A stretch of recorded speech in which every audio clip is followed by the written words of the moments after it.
Shalom saudaraku sekalian, renungan kali ini saya akan beri judul, Ampunilah Saudaramu. Untuk itu silakan subscribe, share, dan like renungan ini. Tuhan memberkati. Amin.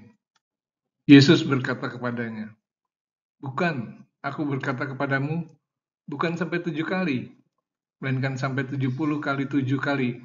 Matius 18 ayat 22. Suatu hari bertanyalah Petrus kepada Yesus, "Tuhan, sampai berapa kali aku harus mengampuni saudaraku jika ia berbuat dosa terhadap aku? Sampai 7 kali?" Mungkin menurut Petrus mengampuni saudaranya itu sampai dengan 7 kali pasti itu udah cukup.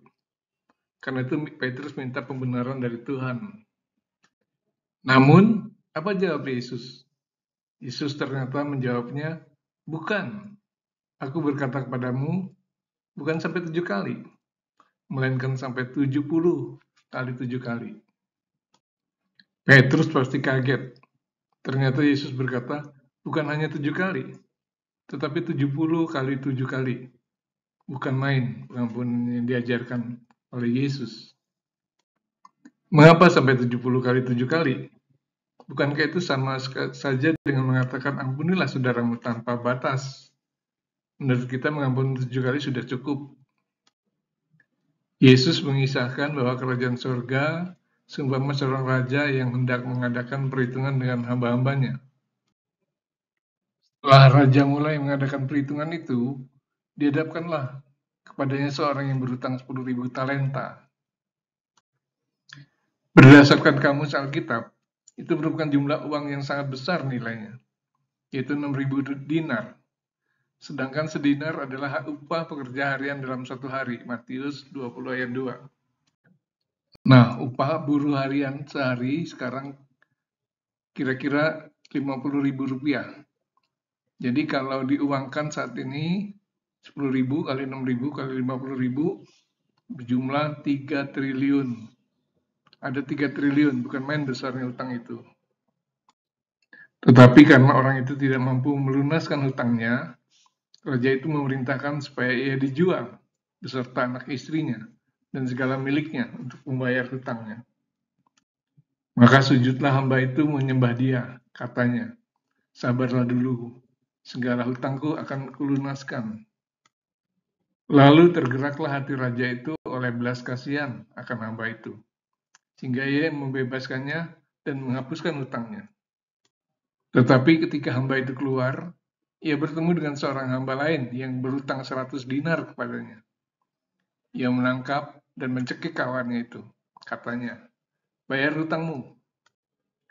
Maka sujudlah kawannya itu dan memohon kepadanya, "Sabarlah dulu, hutangku itu akan kulunaskan."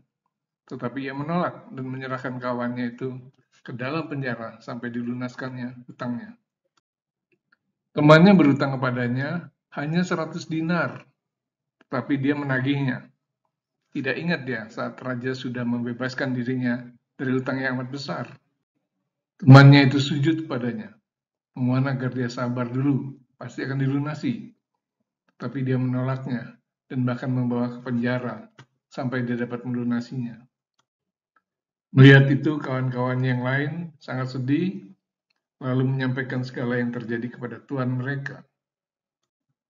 Raja itu menyuruh memanggil orang itu dan berkata kepadanya, "Hai hamba yang jahat, seluruh hutangmu telah kuhapuskan, karena engkau memohonnya kepadaku.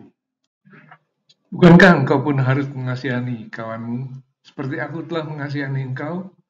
Maka marahlah tuannya itu, dan menyerahkannya kepada algojo-algojo, sampai ia melunaskan seluruh hutangnya. Hutangnya dihapus, tapi kemudian dikenakan kembali padanya. Itulah hukuman bagi orang yang tidak mau mengampuni. Maka Bapakku yang di surga akan berbuat demikian juga terhadap kamu, apabila kamu masing-masing tidak mau mengampuni saudaramu dengan segenap hatimu. Dia akan mengampuni segala kesalahan kita, jika kita mengampuni orang yang bersalah pada kita. Tapi Bapa di surga tidak akan mengampuni kita, jika kita tidak juga mengampuni orang yang bersalah pada kita. Jadi kita pun harus mengampuni orang yang bersalah pada kita dengan segenap hati, bukan cuma sekedar basa-basi saja. Di hadapan Allah kita tidak bisa main-main.